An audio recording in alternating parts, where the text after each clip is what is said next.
Alexis. I'm going to be your student nurse today. I'm just going to perform some hand hygiene and close this curtain for some privacy. Okay. Can you tell me your name and date of birth? Edward Landon, 11/26/2003. Okay, and is that right if I confirm this on your wristband? Yes, ma'am. Okay, perfect. So your doctor has ordered a head to toe assessment, and what this is I'm just going to be going through each system that you have, and I'm going to be doing, asking you some questions and just things like that, okay? Sounds good. All right, so I'm going to start with your head. Now, have you been experiencing any headaches? Yes, occasionally I do get headaches. Okay, and do you experience any type of facial drooping? No. Okay, all right, perfect. So I'm just going to go ahead, if you don't mind removing your hat, I'm just going to feel around. Okay, everything feels good. Now I'm going to go ahead and do a quick, not really a quiz, but just a quick little thing. It's like saying 3 words, and I'm going to have you repeat them back to me, okay? Okay. All right, so banana, apple, dog. Banana, apple, dog. Okay, all right. And do you experience any type of issues with hearing? No, not really. Ringing, anything like that? No. Okay, perfect. All right, so now I'm going to go ahead and just check your light response. So this will be a little bit blinding, but if you'll just follow the light for me, Okay. and I'm just going to assess how your pupils react, okay? Sounds good. All right. Okay. And then I'm also going to just take this like this and put it and pull it, okay? Okay. All right. Okay, perfect. So you have really reactive pupils. Everything looks normal. Good. Now I'm going to go ahead and just take a look in your nasal cavity. Is that okay? Yes. All right. All right. And do you ever have any type of drainage or, blood or anything? I have allergies quite a bit. Okay. But no blood. Okay, good. All right, and now I'm just going to take a look at your throat. So if you can just go ah for me. Okay. All right. Okay. And everything looks good. And now I'm going to go ahead and just kind of touch your throat, okay? Okay. All right. All right. Do you have issues swallowing? No. Okay. All right, awesome.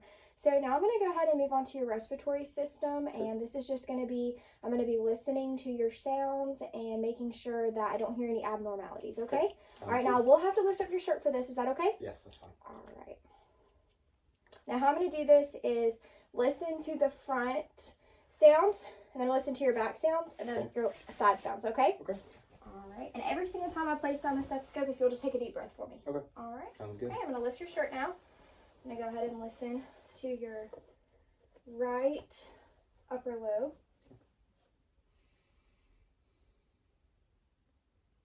Okay, and now your left. And now I'm going to listen to your right lower. Okay, your left lower. Okay, now I'm going to go ahead and listen to your back. Okay, if you'll just kind of turn for me a little bit. Yeah. I'm now listening to my patient's anterior sounds. Still deep breaths. Mm-hmm. Okay, now the left side. Okay, and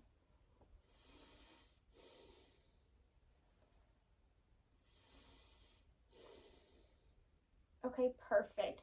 So everything sounds normal, which this just means eupnea. And let me think. So, do you ever experiencing any pain in your lungs or anything like that? No. Okay, all right, awesome. And now I'm going to go ahead and just listen to your heart. Okay. Now this also, I'll have to listen to it under your shirt, okay? And I'm just going to move kind of in a diagonal, space, okay? All right. Sounds All right.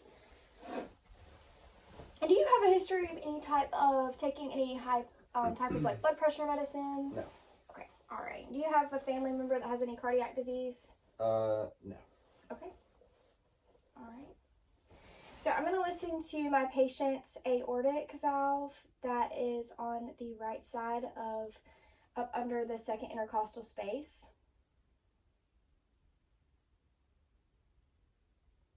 Okay, and now I'm going to move over to the pulmonic on the left side under the second intercostal space. I'm going to move down to the third intercostal space, listening to the Erb's point.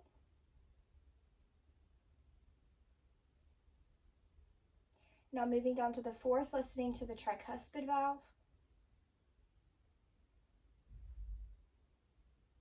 Okay, And now I'm going to move down to the 5th intercostal space, listening to the mitral valve, which is also known as the proximal maximum endpoint. Okay. All right. So everything sounds good. Nothing sounds abnormal. Now, if I were listening to the patient's lower sounds, something involving like murmurs, I would use the part of the bell, just this small part, to listen for anything that is abnormal or lower sounds. Now I'm going to go ahead and assess your capillary refill. So this is just me pressing on your finger to make sure that there's good blood flow, okay? All right. I'm going to check this side. Okay. All right. My patient has good capillary refill. I'm also going to go ahead and assess for any type of edema, okay? Okay. All right. Do you have any sort of swelling that you experience on a normal basis? No. Okay. Do you have a history of swelling? No. All right, awesome. All right, now I'm just going to touch here, okay? Okay. Okay. Everything seems to be good. My patient isn't experiencing any type of edema. Okay, we've done edema. I'm going to go ahead and assess all of your pulses, okay? Okay. All right, so I'm going to start with your radial pulse. If you'll just place those out for me.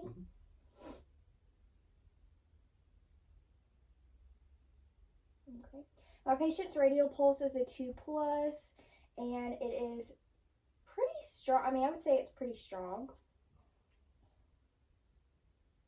All right, and now I'm going to go ahead, if you'll lift your arms for me. I'm going to feel for your axillary. All right, and then my patient's brachial, which is located here. And then I'm also going to just touch you right here on your hips, okay? This is your femoral, and then you have your popliteal behind here. And then moving down to the top of the feet on the left and the right side is inferior posterior tibialis. All right, and then moving on, I'm going to go to your gastrointestinal, okay? This is just checking on your GI tract, listening to any bowel movements, okay? Gotcha. And when was the last time that you had a bowel movement? Today. Okay, all right. And would you say everything was normal? Okay, all right. And would you say that you have relatively good diet? Yeah, it could be better. Okay, all right. Well, I'm going to go ahead and lift your shirt now, okay? Okay. I'm going to start down here in the right lower quadrant, listening for some bowel sounds. So if you'll just remain quiet for me.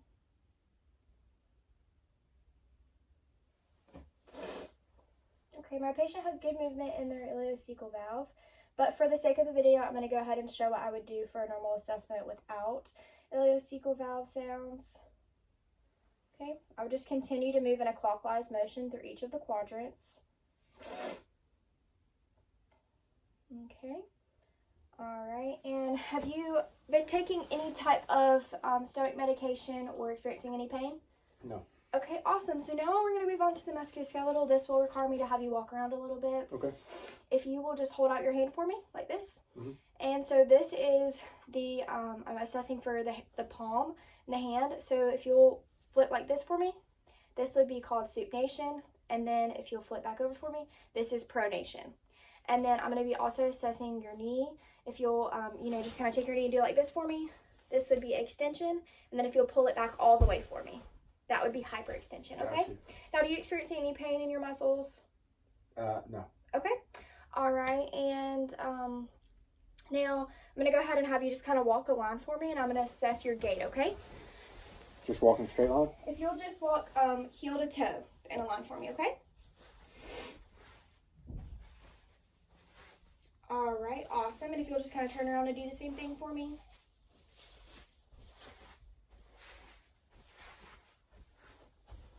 All right, you can have a seat now. So my patient is experiencing normal gait and balance. Now I'm also going to have you do the left side. So if you can hold your arm out for me like this, if you'll just pull this up, okay? This would be extension. And then if you can kind of go like this for me, this would be circumduction. And then I'm also going to do your ankle. So if you'll just kind of put your foot out for me a little bit. And also if you'll kind of do like this would be considered circumduction. And then this would be plantar. And then this would be hyperextension. Gotcha. Okay? And I'm going to go ahead and ask you a quick question. Do you frequently urinate? Yes. Okay, are you having any types of issues? No. Bleeding? Mm-hmm. Okay. Mm-hmm. All right, well, I believe this concludes our assessment for today. Awesome. All right. Sounds good, Thank thank you. you.